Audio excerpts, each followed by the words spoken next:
J'ai l'impression qu'on est en yin-yang, tu vois, et c'est sympa parce que ce que tu racontes me parle énormément.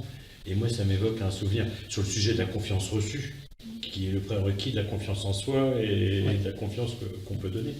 C'est que j'étais un cancre à l'école, où j'ai fait 9 écoles entre la sixième et la terminale. Donc, si tu comptes, il y a un petit problème, il y en a un peu trop, des écoles. Euh, euh, et je me souviens d'une scène, un samedi matin, je remets mon bulletin de notes à mon papa, et donc, je te le rendrai. Hein. Et donc, je lui remets, il est assis dans son fauteuil, il fume la pipe, monsieur assez fort, et je m'assois trois quarts derrière lui, et puis je remets mon bulletin de notes. Alors évidemment, tout est souligné en rouge, enfin, il n'y a pas une note au-dessus de la moyenne, et mon papa examine mon bulletin avec beaucoup d'attention. Ma maman est à la cuisine avec la porte ouverte, elle écoute hein, ce qui se passe, elle veut savoir ce que papa va me dire, et puis mon papa cherche toujours la note en progression par rapport à la semaine dernière. Et dit, tiens, tu as eu 9 sur 20 en anglais, tu as eu 4 la semaine dernière, parle-moi de cette progression extraordinaire, tu as plus que doublé ta note. Et bon, bah, je racontais ce que je pouvais lui raconter. Et puis, alors dans le Nord, on dit, il y a du brun dans les yeux. Vous connaissez cette expression? Mais je me disais, mais il y a du brun dans les yeux, il ne voit pas le reste, quoi. Et tous les commentaires désobligeants.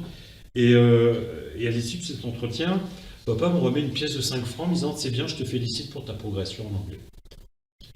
Et moi, je rentre dans un rendez-vous comme celui-là, en ayant le sentiment d'être une sous-merde, pardon, d'être un peu brutal dans la terminologie, et je sors de ce rendez-vous en disant j'existe, je suis quelqu'un, je ne suis pas si nul que ça.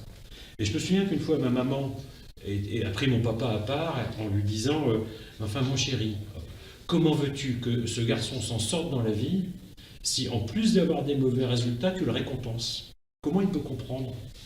Et mon papa lui a répondu, ma chérie, ce qui compte, c'est là, pardon. J'ai toujours une émotion quand je raconte ça. Il dit, c'est la confiance en soi qui compte plus que les résultats. Parce que la confiance en soi, c'est le préalable des résultats. Il n'y a pas de résultat sans confiance en soi.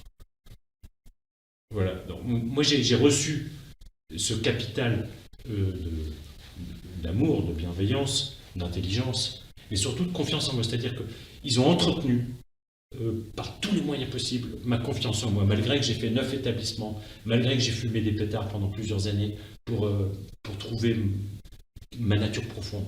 Et je pense que c'est ce cadeau de confiance en moi, qui était toute relative quand même, malgré qu'il l'ait alimenté, elle était très relative, qui m'a permis de la donner aux autres et puis de développer cette entreprise.